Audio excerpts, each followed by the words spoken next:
Do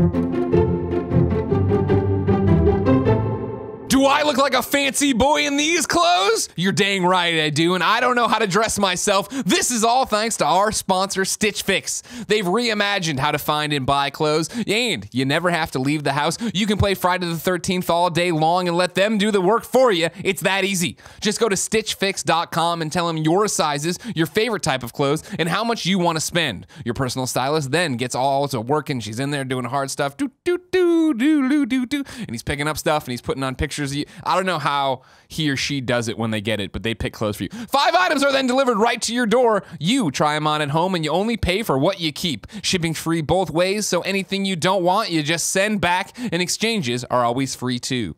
You can get your fix monthly, quarterly, or whenever you feel like it. There's no subscription required. It's easy. The shipping is free. Why not give them a try? I promise you'll be hooked. Look how good I look. Get started now. Why? Actually, look how good I look if you're on YouTube. If you're an ad person, just take, if you're a person on the MP3, take my word for it. I look really good. Get started now at StitchFix.com/Greggy, and you'll also get 25% off when you keep all five items in your box. That's StitchFix.com/Greggy to get started today. StitchFix.com/Greggy. Look so good, Gia will leave Tim for you. That's my goal.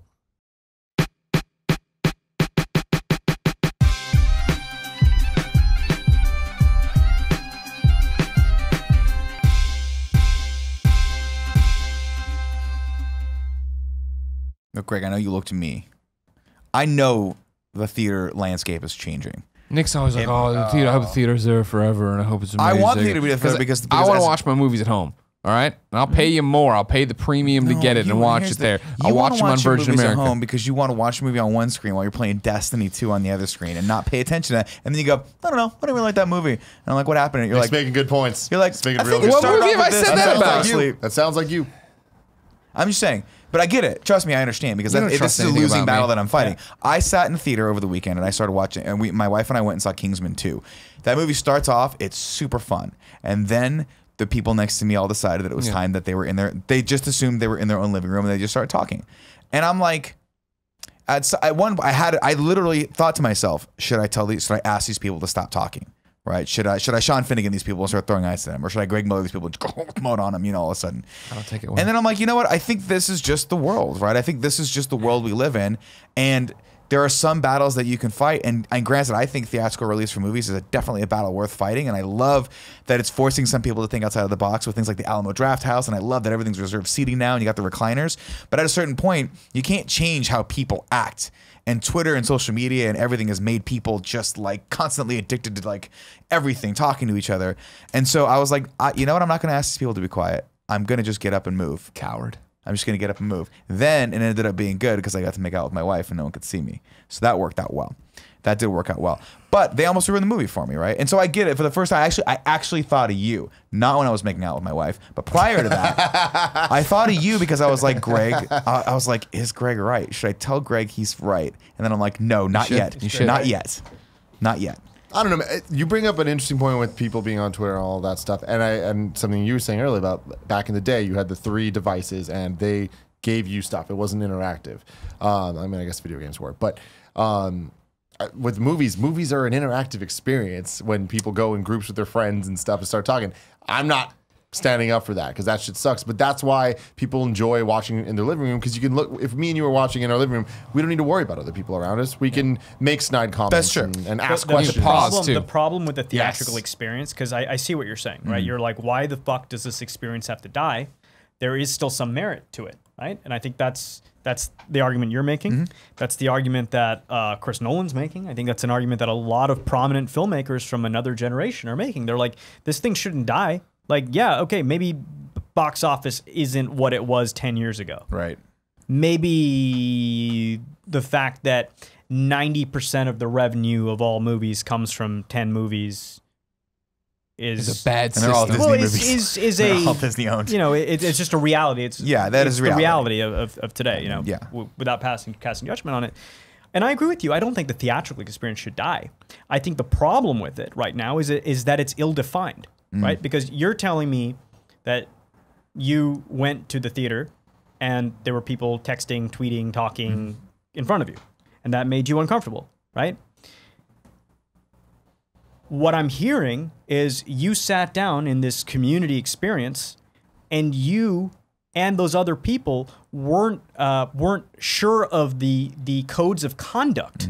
You weren't playing by the same social rules. Yeah, our definitions of what. Right. What is the social contract that you, as a moviegoer in this theater, are entering into? Right. Like the Alamo Drafthouse. That's a great example because that social contract is clearly defined. Right. For instance, let's say we had a, and this is a terrible idea, by the way. This should not exist. But let's say we had a theater that was almost like a haunted house, and it was basically exclusively programming for horror movies, right? So like if a new horror movie is coming out, you want to watch it in this horror movie theater, right? And then they encourage you to be loud. They encourage you to participate, and take selfies, and be an asshole. Do that, right? Not necessarily be an asshole, though, but because people are showing up. Yeah, sure. And that's the code of conduct, right? So when people, we're running into problems with these movie theaters on a purely sociological level, where people are showing up to this shared experience not knowing what is kosher and what isn't. No because the matter reality how is many minions on the screen tell them to silence And see, their that's cell my thing phones. is I don't buy it. They tell you the rules at the front. Yeah, but and they this do is- it in such bullshit ass ways with no real consequence, or else we'll kick you out. How many times have you seen people get kicked out? I can count on one hand. Well, the amount of times. I mean, it's the reason. Greg Miller it's holds the out on reason. someone, he didn't get kicked It's out. the reason. Well, I shouldn't have been kicked out. I wasn't wrong. But you made everyone. True. At the end of the day, you made more people uncomfortable than he did. Not me, dude. I would've loved it. kicked you I out. fucking loved it, bro. Thanks, buddy. But But you you were did too it. lazy to get out of your seat like everybody else. That's why Alamo works and why Alamo is a good experience for in terms of phones and talking and bullshit. Because they're like, don't text, don't talk. If you do raise an order card, and we'll come fucking warn that person if they get another warning, they're tossed out. And it works. Whereas like I go there and people aren't on their phones and they aren't being assholes. See, I like that because I mean, I think the reason why Hate the I'm Alamo. why I You like hate it the for Alamo. dumb reasons because you're dumb. No, I hate it for those Why reasons. do you he's hate it? dumb. I hate it because I think that the Alamo, more than anything, you're going in there understanding that you're not paying attention to this movie. This fucking waiter's running around. Like, there's people. It's a free textathon. You can do whatever the fuck you want in that Bullshit place. it is. Bullshit. We're See, I seeing feel like- Thor there. You tell me how many phones you see. Ragnarok. I feel like that doesn't bother me, which is weird. But I think it's because that world is different than a normal movie theater to me. That world is, there's going to be lights on, there's going to be people walking around. It is a little bit more freeform. It does literally feel like a gigantic living room. And for whatever reason, people don't seem to talk that much there. That doesn't distract me at all. I never hear it. Yeah. That's because you never watch a movie there. Because every also- time we try to watch it, it doesn't work. That's fair, but also has happened a the couple waiter times. does bring me free refills of Diet Coke, and I love that. So there is that. Like, there's a trade-off there. I'm talking about the normal movie-going experience of, like, you go into a theater and there is that social contract of, look, we're all going to be here together. We're going to have this shared common experience, even though we're probably never going to see each other after this. We're going to have this common experience together. For me, it's like a tribal thing. It's an old sense of community. And what you're saying is very valid, right? Because before, and I think still to some degree, movies are windowed as far as regions are concerned, right? Sometimes they'll come out in America first, and then they'll open domestic. Foreign later, right? Recently, I think most of the time now, it's probably worldwide. But I like the idea of being able to share content through your living room, but it's not the same, right? Like, I know that maybe you're watching American Vandal, but we don't get this, we're not experiencing it at the same time. So I grapple with this a lot. I think about this a lot where I'm like, are we losing that sense of like personal community with every new digital thing that happens? Absolutely. Absolutely. We are. Well, we're redefining what community means. Right? Because community used to be defined by physical location. It is no longer. Right. Right? Physical space, the reality is physical space is becoming less valuable by the day. Physical real estate is becoming less valuable You're not from San Francisco. by the day. Well, he's from LA. It's pretty expensive down there too. You know what he means, though. Yeah. Yeah. Yeah. It's the reason this works. And the fact that we can be a small community as kind of Sure. funny best friends and still have a thing and a business and everything It's else. kind of, the mind-blowing thing, I just thought of this when you said that, Yeah. as you said that. It's the reason I get to do this, right? Because I'm not like, when you guys called me a big shot earlier, I was like, huh? Right? Because in my mind, I'm like, I'm not J.J. Abrams, right? I'm not fucking James Cameron. Like, those guys are Spielberg. Those guys are big shots. They actually get to do whatever the fuck they want, right? Cameron rolls in. He's like, all right, kids, I need $500 million. And they're like, we'll give you $1 billion. I'm like, great, I'll give you 4 Avatar films in return and Like 2 that's- Terminator It'll take films. 40 I'd be like, years. fuck yes. That's I'll- being a big shot, right? Yeah. The reality is I'm a niche act. I'm a niche act, right? I've got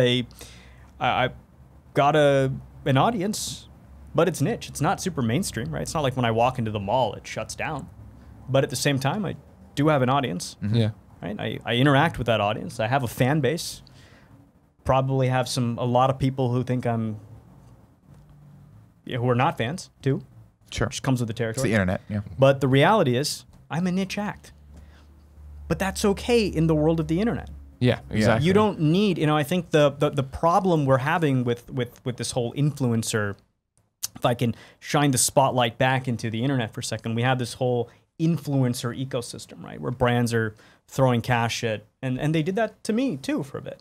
They were like, hey, you're, will you hold up our cell phone, or will you, I don't know anyone that would hold up a product for a camera for money. They didn't pay you. They're This not is paying. not a Health Aid's not kombucha paying me. ad. Paid for it. We should go after Health Aid Kombucha. I'm just like, Oh, Jesus, sorry, I'm my sorry nipple. to interrupt you. no, dude. No, this is, and I think this is why we call you Big Shot, because obviously you do it in a loving way, not in a bad way. But it's the fact that you're one of us. We're all cut from the same cloth, Yep. and you're doing your niche act on the biggest stage. Like, you're doing it in Hollywood, and you're making what you want happen. In terms of, like, I always joke around here, right? Of like, my grand plan would be to somehow make a bunch of money, and then befriend John Hamm and Michael Keaton, and then all I want to do is shoot a Kingdom Come, DC comic Kingdom Come, do the Kingdom Come trailer. Not do the whole movie, just the trailer. Where John Hamm's Superman, at the very end, Michael Keaton spins around in the bat cave in the chair and says, "Tell that to your tailor about the blacks." And I'm like, but you do that. You go out and you make the Power I Rangers. literally do exactly that. You go With out and you're like, Rita Repulsa. yeah, exactly. which is the most baller thing of all time. I may have done something closer to what you said. Is it out yet? Did I miss it? Did I see it? Nope. Oh yeah. All right. When's that coming out? See, that's the Did you beauty. steal my idea? Can I be a that's producer on it? That's the beauty. That's the beauty Anytime you're in of it. the internet, right? Like, I don't believe in the billboards and the hype, and the Entertainment Weekly has 6 stills from set. I'm just like, yo, it's going to drop one day, and you're going to be like, what the fuck? Yeah. Well, that's why this works, That's right? why It is this the thing works, of like, yeah. again, you drop something awesome and we all share it and everybody shares it and everybody's super Right. stoked. People generally want to be surprised, right? Hell There's- yeah. There's good surprises, which is like, hey, you like wrestling? Check out this Wrestling Isn't Wrestling video. Holy shit, this is brilliant. This is literally a brilliant deconstruction of why we all love this theatrical art form known as professional wrestling. This theater show. This theatrical improv show Sure. called professional This wrestling. soap opera. Right? Yeah. Where the guys in it believe it's real, so the acting is amazing because they literally are like, no, I'm this guy. No, brother, my leg drop. It just It'll puts guys fuck out, you up. brother. Let me tell you something, brother. Let me tell you something, brother. Have you heard a heel kick yet? Hmm? Have you heard a heel kick? You follow me on Twitter, so I tweet about this movie I'm producing, Heel Kick. No, I'll tell you about it later. that's amazing. Yeah. You're doing a wrestling movie? Yeah, it's similar to what you're talking about, where my friend Danny Mack up there in Canada, right? He made this movie, and then he was like, "Oh, hey, do you want to see it?" And I saw it, and I was like, "Oh, that's really good." And he's like, "Do you want to produce it?" And I was like, "What does that mean? Like, do I have to give you money?" He's like, "No, just help me promote it." I was like, "Oh, okay." So now I'm a producer on this thing because it's this really funny movie that my friend made about these 2 burnout backyard wrestlers who then have to go into wrestling school and try to make it work. Yeah. Just to clarify, Yeah. Unbodied I was on before there was a script. Okay. So he's I saying wasn't. he was- I got tagged he's on saying lately. He's doing a real nothing. producer. Yeah, You're- I'm totally nothing. You're oh, just- shit. So yeah. they put your name on it after the movie was done. Pretty much. They added some more stuff. I'm in the front of it too. It's still talking being about it's stuff. still being distributed. So Right. So Greg kind of came on just to help with that, to help facilitate that process and That's get and spread awareness of it. Yeah, And 'cause it's a great movie. Yeah. It's dope. Yeah. Yeah. That's amazing. Dude, I feel like there should be more wrestling. Actually, you know what's crazy? I reached out to Paul Heyman. Like, she was like, Hell yeah, you the did. third person I reached out to when I got to LA. Like, the first, How long ago did you get to LA? when I was 22, You're 24 now? 32. Okay. A decade. Okay. Yeah, a decade. Anyways, you reached out to Paul Heyman Paul right away? Heyman, and he just, he'd left WWE. He's like, I'm done with wrestling. I don't, this whole thing. And I'd convinced a I'd convinced an old school producer to give me a small office in his office, which happened to be at Paramount. So all of a sudden, I was like driving into Paramount every day, and I felt like that's super awesome. different, Yeah. right? That's awesome. And I would just like blast loud rap music as I was driving to the gate every day. I don't know why. I just felt the urge to do This kid's cutting edge. Look out, everybody. I was more like the guy from Office Space, Love that. right? Like, That's awesome. Turning it down if you saw someone scary. right. I'd be like, sorry, Eddie Murphy. Yeah. Please tell me you ran into Eddie Murphy a bunch, like more often than Oh you no, I care actually to like blocked admit. in his car because he was. Really? Yeah. Oh my God. He was Bet he filming was happy about Meet that. Dave, and I blocked in his car. But yes. I would be terrified to meet Eddie Murphy. What? Oh my God. Yeah, no way. You Fucking kidding me? terrified to meet Eddie Murphy. What was that story? I was Paul gonna Heyman. tell you? Paul Paul Heyman. Heyman. Oh, yeah. Yeah, Paul. So Paul comes in to meet with me when I'm at Paramount, and he was telling me about he was writing a book about his life, and I was like, whoa, stop. Just like with Bodied, where I was like, yeah, this is cool. It's a sports movie. With the Paul Heyman story, I was like, Paul, I'd literally just seen a trailer for the wrestler hadn't even come out yet. But I'd read the script. I'd read because the script was floating around, and I was like, oh my God, this is amazing. Like, I want to make stuff like this, because this is actually like wrestling. And I said, Paul, your life, it's literally Almost Famous meets the wrestler. That's what it is. It's the story of the wrestler, but just told through the lens of a little kid who snuck in to the show and somehow got like full stage Right. Backstage access. Yeah. right? I don't know if you guys know the Paul Heyman story. Oh, yeah. Yeah, but he was like literally, for those of you in the audience who don't know, he would sneak in. He called Vince McMahon Sr. and he was like, hey, I'm a photographer for the magazine. And they're like, oh, great, come on in. And they give him credentials and stuff, and he was just... I did that for 10 years at IGN. Totally faked my way through that. Now, let me ask a dumb noob, I don't understand wrestling question. Which one's Paul Heyman?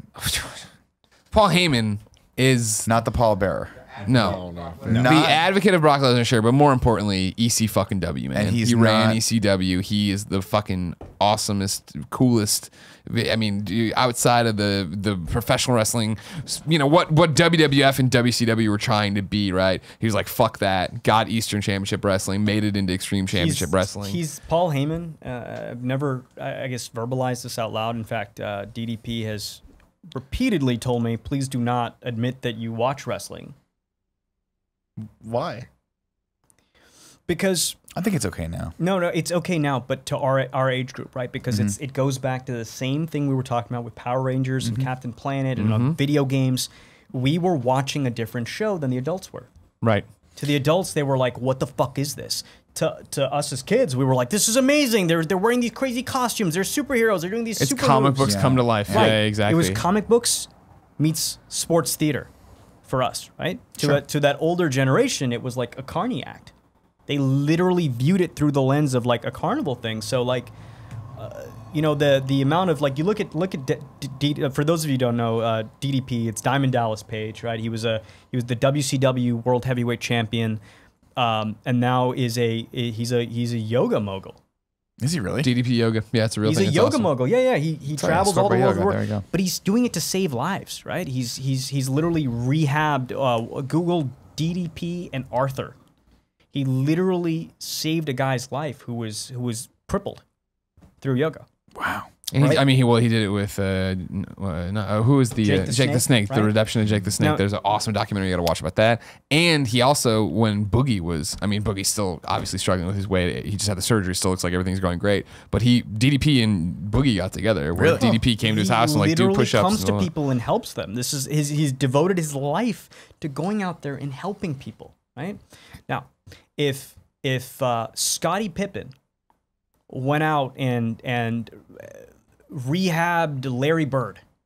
I know nothing about sports, so I don't know if the That works out. That works out. If That checks out, Scottie yeah. Pippen went out and like rehabbed Larry Bird, it would be like a big deal. It would be like a big news story. Like, wow, Larry Bird was on cocaine and he fucked his life up and he was living in a trailer and he was really on his deathbed and Scottie Pippen came and rehabbed him and helped him get his life back together and they made a documentary about it.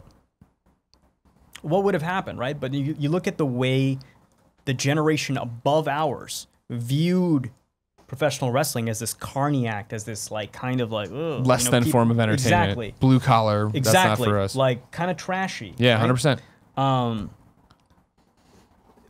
It's that documentary is very well known within the wrestling community. Sure.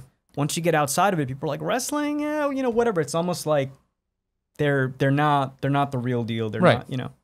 So why did I get into Dallas? Paul We Heyman. were talking about Paul. Paul Heyman. You I asked was who Paul explaining Heyman is. ECW. We got over that. Well, the one thing, and then anyways, he did ECW and it was awesome and fucking the best. And ECW was a competitor to WWE. Not Kind- no, I mean, it was like no, the- no. It was like the Punk rock. rebellious, yeah. You know how, like, do you remember when WWF became Were they the owned by Attitude? the same company? Or?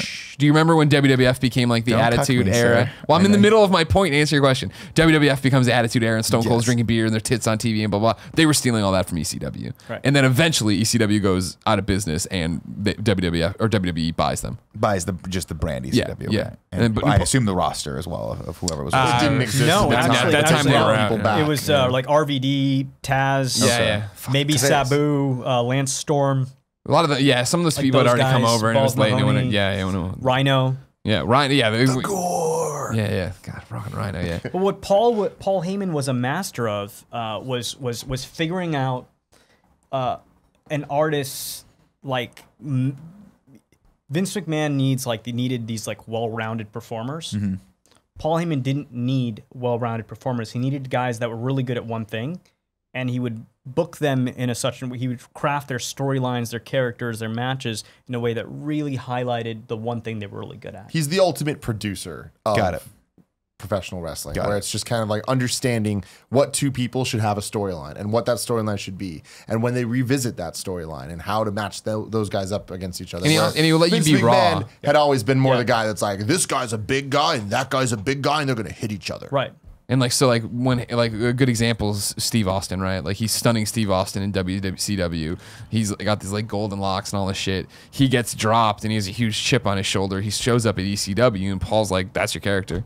You're this guy who got fired from WCW and you're fucking angry about it and make fun of Hogan and make fun of this and make fun of the whole big wrestling industry and how that's gonna go." And like that goes over so well that then WWF picks up Stone Cold Steve Austin, who becomes Stone Cold Steve Austin, went off the I races. feel like, the closest not comparable, or maybe for me in my mind, like Paul and me are very similar in a lot of ways. Sure. Yeah. Well, that was the thing for us. It was the craziest one. I mean, like a lot of things have been crazy in my life. I shouldn't say that.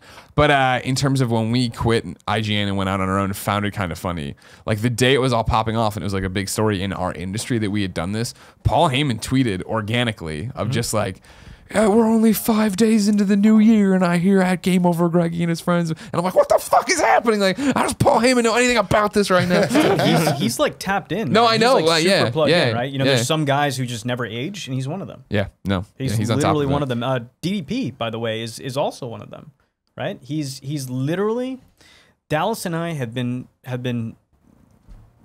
friends for a decade, literally a decade. Like literally, if I ever get married, he's a groomsman at my wedding. Like we're, he's if something's going on with me, he's one of the first people, if not the first one. Yeah, he's one of the first people, if not the first person I call. And We gotta go he's to this wedding. also Yeah, I wanna super go to that plugged in. wedding. He's also super plugged in, and I think a lot of wrestlers are that way. Yeah. Because they learn early on that it's not about them, it's not about their character, it's about the audience. Yeah, Yeah. got to be in tune with that. Right? And I feel like a lot of people in Hollywood have forgotten that. Mm-hmm. It's about the audience. It's about giving the people what they want. We're Yeah. so lucky.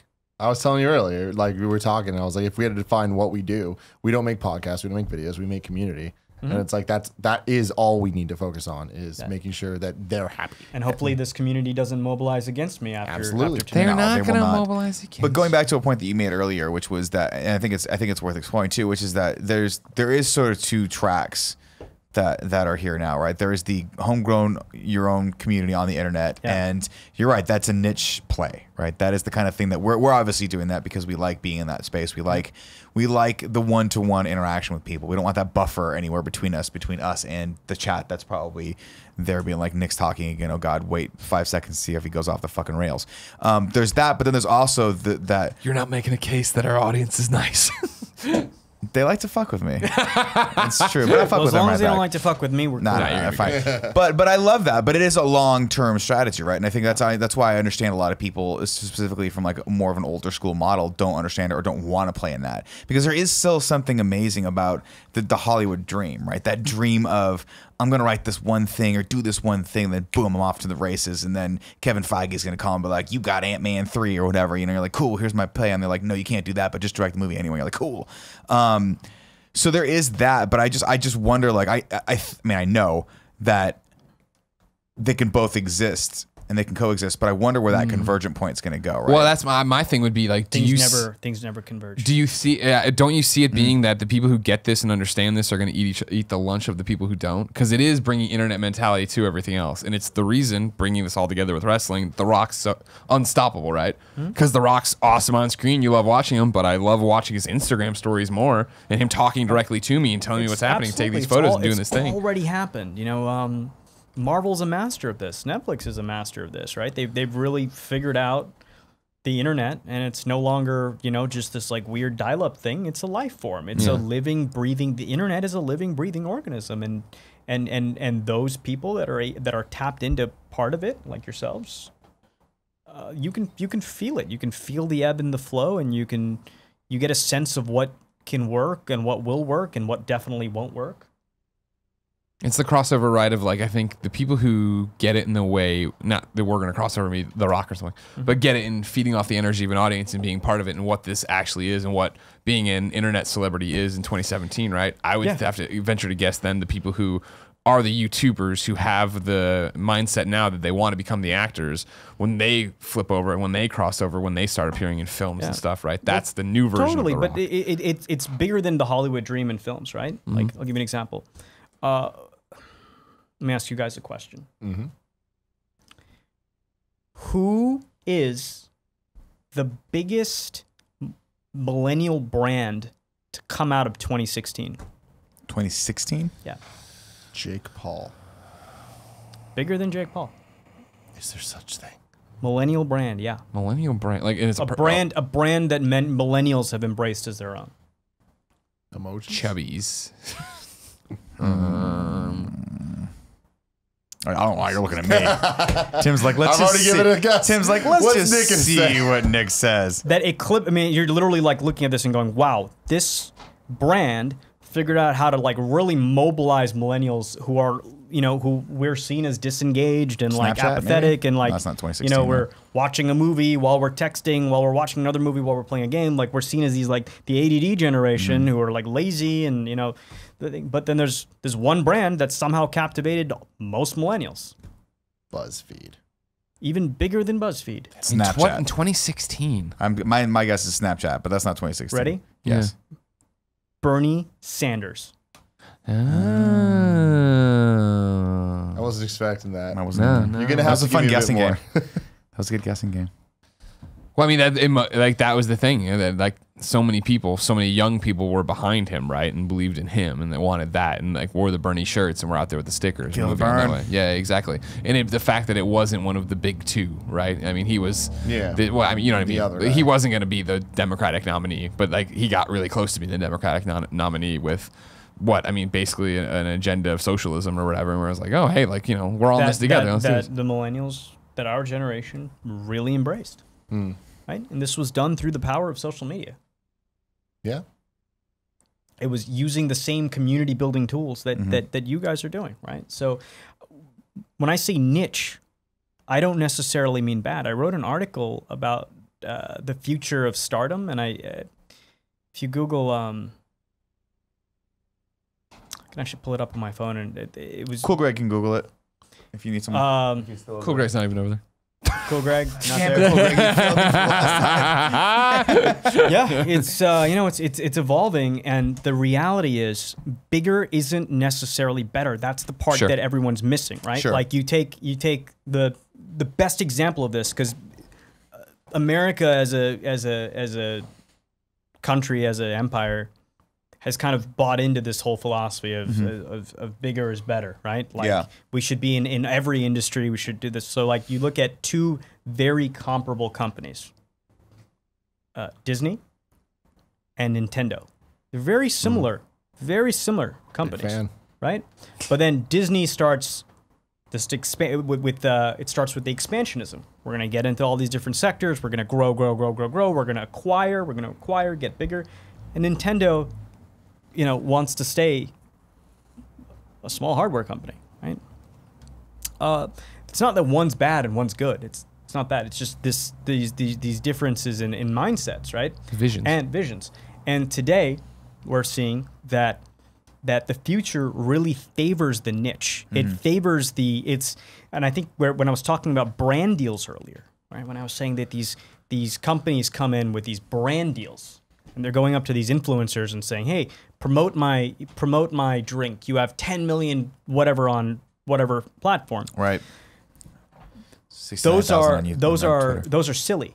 Those are silly. Those are money down the drain, because it's not 10 million. It's not about getting in front of 10 million people. It's about getting in front of as many of your potential customers as possible. Right? Yeah. So 100%. your community, I'm sure if you start doing surveys and as it grows, which it will grow because you guys are dope, you're going to start realizing like certain trends, certain like similarities between the psychological makeup of the people that define your community. 100%. Right? Thanks for watching the Game Over Greggy Show. Click here to subscribe to the channel. Click here to support us on Patreon. Click here to watch other episodes. And click right down there to watch Cooking with Greggy, my cooking show. I really need you to come watch it because I like doing it, and Nick won't let me do it if it's not more successful.